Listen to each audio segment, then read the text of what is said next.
প্রতীক রে, তুমি যে একবার সুবহানাল্লাহ পড়েছো, আমার তেলাওয়াত শুনে তোমার সুবহানাল্লাহ কাম আমাকে দিয়ে দাও, এর বিনিময়ে আমার 500 বার কোরআন খতম তুমি নিয়ে যাও। কেন? এই কবরে যতই কোরআন খতম করি না কেন, কিয়ামত পর্যন্ত কোরআন খতম করলে সরিষার দানা পরিমাণ নেকি হবে না।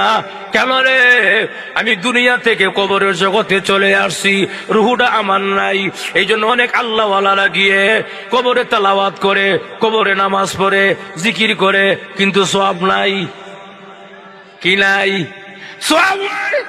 এপতিক আমি যদি 500 বার নয় কিয়ামত পর্যন্ত কোরআন খতম করিলে আমার আমলনামায় বিন্দু পরিমাণ নেকি হবে না।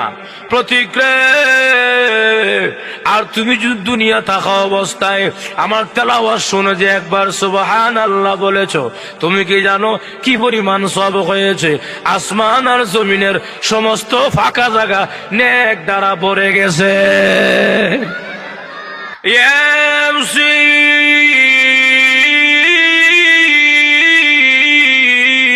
والقرآن الحكيم إنك لمن المرسلين।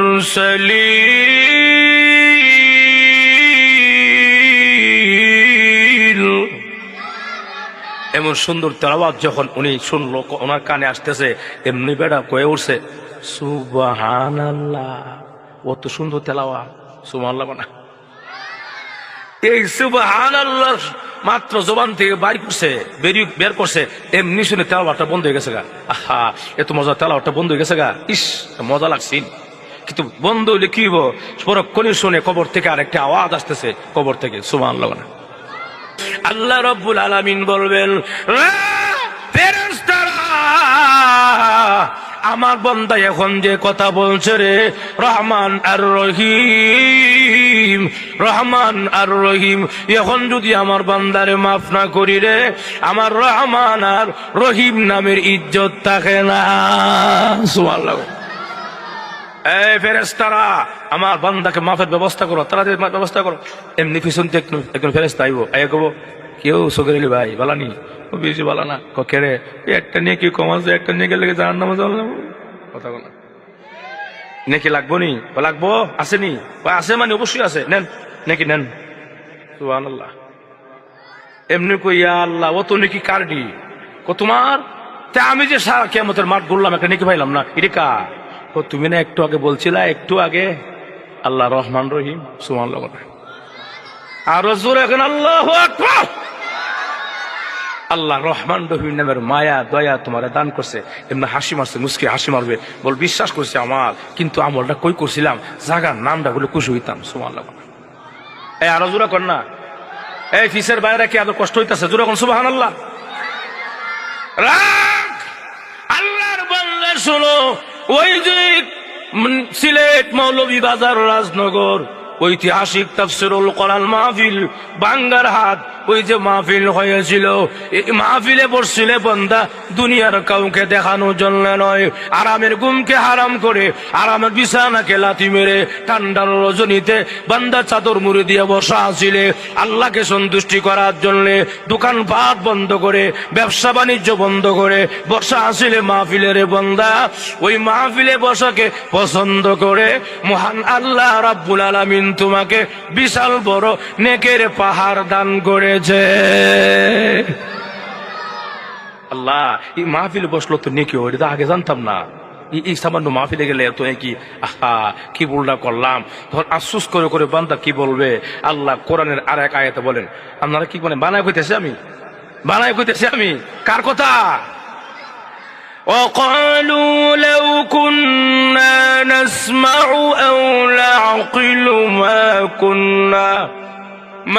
كنا في أصحاب السعير। প্রভু আল্লাহ দুনিয়াতে আল্লাহ ওয়াজ মাহফিল হয়েছিল, আল্লাহ দুনিয়াতে লক্ষাধিক পয়গম্বররা দাওয়াত লয়ে গিয়েছিল, আল্লাহ, ঢাকা থেকে উলামায়ে কেরাম এসে বয়ান করেছিল, মাইকের আওয়াজ আমার কানে আসছিল, শাস্তলে বসা ছিলাম, টিভির সামনে বসা ছিলাম, অনর্থক সময় নষ্ট করেছিলাম। আল্লাহ, কেন শুনি নাই? লাউ কুন্না নাসমাউ, যদি কান দিয়া শুনতাম, আসমাউ নাসমাউ জামা মুতাকাল্লিমের সিগা, যদি ওই দিন কান দিয়া শুনতাম, আও নাকিলু, সব জামা মুতাকাল্লিমের সিগা। আল্লাহ, আকিলু না আকিলু, আল্লাহ যদি ওই দিন মাথা ব্রেন দিয়া বুঝতাম, অনুধাবন করতাম উলামায়ে কেরাম কি বলছিল, কেন বলছিল, কি জন্য বলছিল, যদি বুঝতাম গো, মা কুন্না ফি আসহাবিস সাঈর, আজকে জাহান্নামী হইতাম না গো। বল করছি আর জীবনে এমন ভুল হবে না গো, মেহেরবানি করে দুনিয়াতে পাঠায়া দাও আল্লাহ, আর এমন ভুল হবে না। এমনি আল্লাহ বলবেন, রে বান্দা, দুনিয়াতে উলামায়ে কেরাম বারবার বারবার একটা কথা বোঝানোর চেষ্টা করেছে, এই দুনিয়াতে একবারই পাঠানো হয়, দ্বিতীয়বার আর পাঠানো হয় না। এই কথাটা বোঝানোর জন্য উলামায়ে কেরাম বারবার বারবার আলোচনা করেছে। যেরকম ঠিক না, আর দুনিয়া পাঠানো হবে হবে না। এই জন্য আফসোস করতে হবে কি, আরো 1 মাস পরে না, ওখানে আফসোস করতে হবে। রুহুড়া আছে তখন, রুহুড়া নাই, আপনার দাম নাই, আমার দাম নাই। রুহুড়া আছে দিক এমপি সাহেব, মন্ত্রী সাহেব, ইমাম সাহেব, খতিব সাহেব, কথা কনা। রুহুড়া আছে দিক আজকে আপনার আমার দাম, রুহুড়া নাই, কোনো দাম নাই। ইমাম সাহেবের লাশ, এমপি সাহেবের লাশ, মন্ত্রী সাহেবের লাশ, কথা কনা। রুহুটা থাকতে সুবহানাল্লাহ, আলহামদুলিল্লাহ, আউযুবিল্লাহ, নাউযুবিল্লাহ যাওই কই লাভ।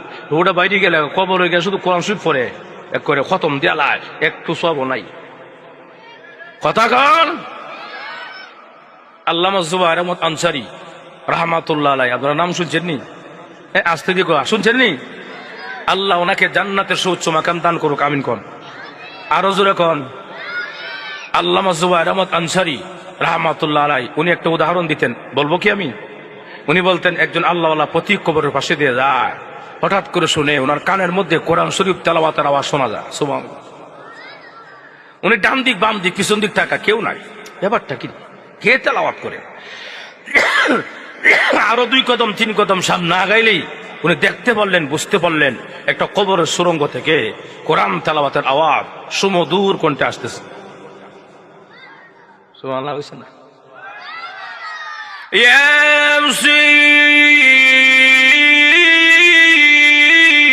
ياسين والقرآن الحكيم إنك لمن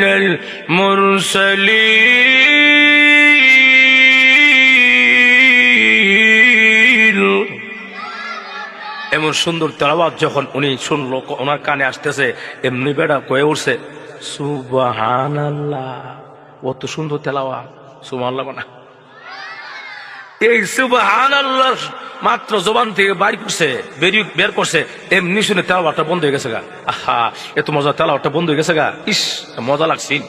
কিন্তু বন্ধ হইলে কি হবো, পরক্ষণে শুনে কবর থেকে আরেকটা আওয়াজ আসতেছে, কবর থেকে। সুবহানাল্লাহ না, আশ্চর্য হয়ে কোনো লাভ নাই পথিকরে। এই কবরে আমি 1 বার নয়, 10 বার নয়, 100 বার নয়, এই কবরে আমি আল্লাহর কোরআনকে 500 বার খতম করেছি।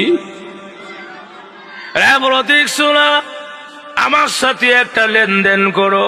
কিসের লেনদেন? প্রতীক রে,